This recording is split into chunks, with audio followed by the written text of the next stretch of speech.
You've probably heard me talk about intake bays and skimmers before. They're one of those features that can completely change how easy a pond is to maintain. So today let's break down what they do, why they work, and what you can do if the water levels in the pond fluctuate so much that an intake bay or a skimmer doesn't seem feasible.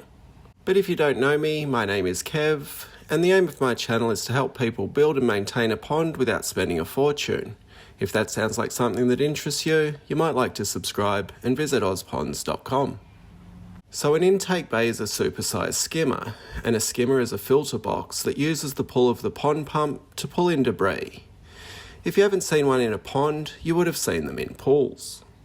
There are skimmers that we can add to the edge of the pond, ones that we can place in an existing pond, and if you watch this channel or go to my website, you can learn how to build a very cheap DIY version.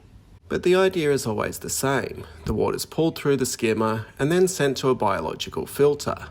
That's the filter that's responsible for healthy water.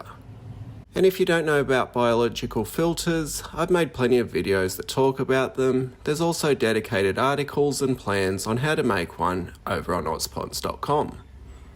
So the water must pass through the skimmer before it reaches the pump.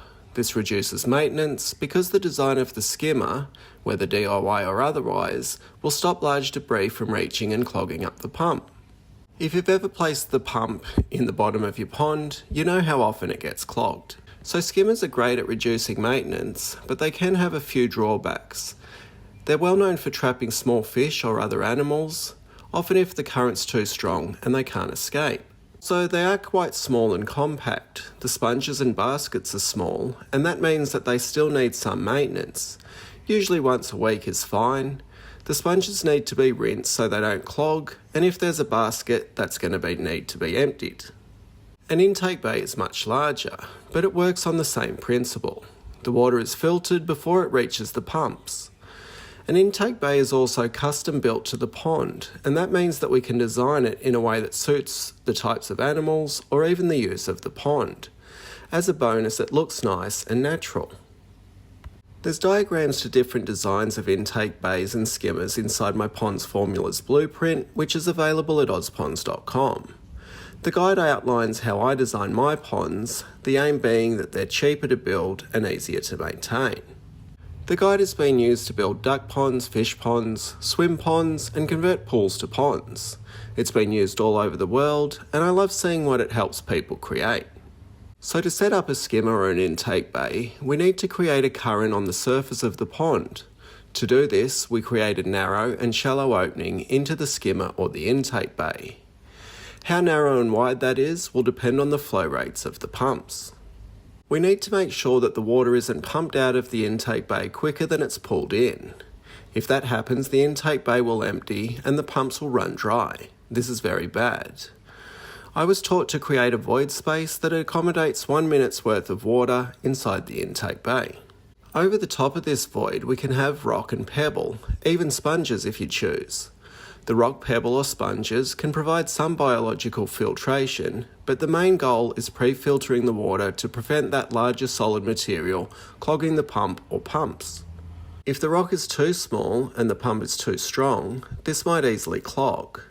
But if we want a small wildlife pond for tadpoles, we might want a low flow and small pebble to keep the tadpoles from getting stuck into the pump. On a larger pond that we want lots of flow, we won't use such fine pebble. Something with larger spacing to allow plenty of flow through. Generally, larger pumps with more flow have the capacity to pass larger bits of debris through without issue. You want to put the skimmer or the intake bay at the edge of the pond so you can easily access the pumps if you need to. I like to have my intake bay or skimmers on the opposite side of the pond where the water returns. If you have strong prevailing winds, and you know that all the debris is going to naturally end up on one side of the pond, this is the side of the pond where you want to place the skimmer or intake bay. You can also have the pumps outside the pond, say if you're building a swimming pond, and you can draw the water from the intake bay. Or you can place submersible pumps inside the bay itself, but you want to place them in a container or a vault that will give you easy access. So what if the water level inside the pond fluctuates, like earth ponds?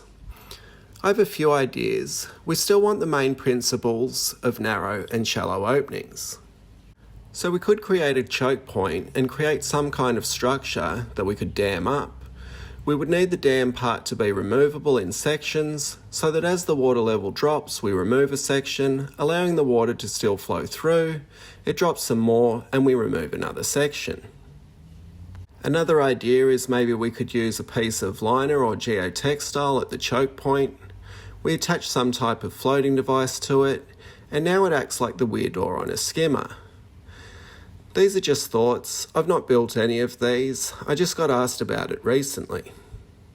So the main takeaway here is that intake bays and skimmers aren't about fancy design, they're about smart water movement. You make your pond easier to clean, your pumps last longer, and your water stays clearer with less work.